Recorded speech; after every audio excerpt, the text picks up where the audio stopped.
Hey everyone, and welcome back. Today I've got a wild story for you, a tale of office politics, underappreciation, and some seriously epic revenge. This one comes from a guy we'll call Mark, a tech whiz who found himself in a pretty tough spot at a high-flying trading company.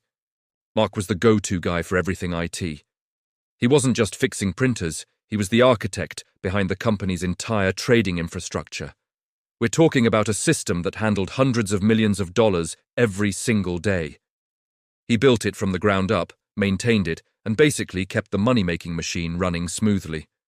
For years, he was the unsung hero, the guy in the background making sure the traders on the floor could do their thing without a single technical hiccup. He worked crazy hours, was on call 24/7, and poured his heart and soul into his work. But as the company grew, things started to change. A new layer of middle management was brought in, and let's just say they didn't exactly see eye to eye with Mark.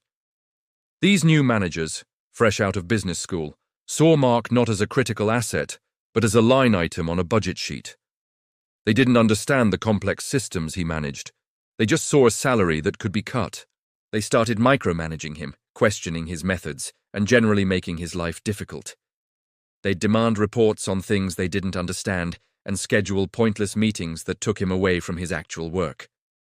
Mark tried to explain the importance of his role, how the entire trading operation depended on the stability of the systems he managed, but his words fell on deaf ears.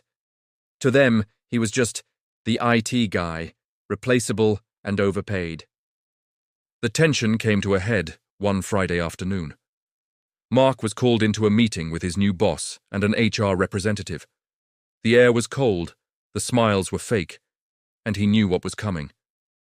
They handed him a piece of paper and told him his position was being eliminated due to restructuring. They were downsizing the IT department to cut costs. Mark was stunned. After all the years of dedication, the sleepless nights, and the personal sacrifices, this was how it ended. They offered him a tiny severance package, barely enough to cover a few months' rent, and told him to sign the exit form. This is where our story takes a turn. Instead of arguing or pleading, a strange sense of calm washed over Mark. He looked at the smug faces of the managers who had made his last few months a living nightmare, and he knew what he had to do. He calmly picked up the pen, signed the exit form, and handed it back. He didn't say a word. He just stood up, packed his personal belongings into a small box, and walked out of the office for the last time. His managers probably thought they had won, that they had successfully cut another expense from their budget. They had no idea what they had just unleashed. As Mark walked out, he didn't go home to sulk. Instead, he went to his favorite cafe just a few blocks away. He ordered a coffee, opened his laptop, and connected to the cafe's Wi-Fi. You see, what those managers didn't know, or simply didn't care to understand, was that Mark had built the entire system with multiple layers of security and remote access protocols. He was the only one who held all the keys to the kingdom. He had designed it this way not for revenge, but for efficiency, so he could fix problems from anywhere, at any time.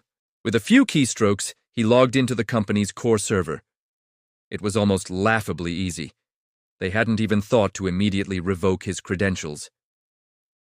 He navigated to the main configuration files for the trading platform, the very heart of the company's operations. He looked at the screen for a moment, thinking about all the late nights and the thankless work. He thought about the traders who relied on his system, but he also thought about the managers who had so casually tossed him aside. Then with a deep breath, he executed a single command. It wasn't a destructive virus or anything that would permanently damage the data. Mark wasn't a criminal. He simply initiated a full system-wide diagnostic and backup sequence. A process that was designed to take every single trading terminal offline for an extended period. It was a maintenance protocol he himself had written, intended to be used only during scheduled downtime in the middle of the night on a weekend. Running it in the middle of a busy trading day was the equivalent of pulling the emergency brake on a speeding bullet train. Back at the office, chaos erupted. One by one, the screens on the trading floor went black. The phones started ringing off the hook. Traders were yelling, managers were panicking. The flow of money, the lifeblood of the company, had stopped dead. We're talking about a floor that moved over $180 million on an average day. Every second of downtime was costing them a fortune. The frantic new IT team, a skeleton crew of junior techs who had been hired to replace Mark, were completely lost. They had no idea what was happening. They scrambled, trying to reboot servers and check cables, but nothing worked. The system was locked in a diagnostic loop that only one person knew how to override. The panicked managers finally realized their colossal mistake. They started blowing up Mark's phone. At first, he just watched the calls come in, a wry smile on his face as he sipped his coffee. After about the 10th missed call, he decided to answer. It was his former boss, his voice a mix of fury and desperation. "Mark, what's going on? The whole floor is down. You have to fix this." Mark remained calm. "I'm sorry," he said, "but according to the form I just signed, I no longer work for you. This sounds like a problem for your current IT department." He could hear the sputtering on the other end of the line. "But they don't know what to do. We're losing millions. You have to help us." Mark let the silence hang for a moment before replying. "Well, I might be available for some freelance consulting work. My rate is $10,000 an hour with a 4-hour minimum payable in advance." The silence on the other end was deafening. 10,000 an hour. It was an outrageous number, but they were trapped. With every passing minute, they were losing far more than that. They had no choice. They agreed. The money was wired to his account within minutes. Mark, still sitting in the café, logged back in. He let the diagnostic run for a few more minutes just to make a point, and then, with another simple command, he gracefully terminated the sequence. One by one, the trading screens flickered back to life. The flow of money resumed. The crisis was over. Mark collected his $40,000 for about 20 minutes of work. But it wasn't about the money, it was about respect. It was about showing a company that treated its most valuable assets as disposable, that knowledge and experience have a price. He never went back to that company, of course. He used the money to take a well-deserved vacation and then started his own successful IT consulting firm. The story became a legend in the industry. It's a powerful reminder that the people behind the scenes, the ones who build and maintain the systems we rely on, are often the most important people in the room. Underestimate them at your own peril.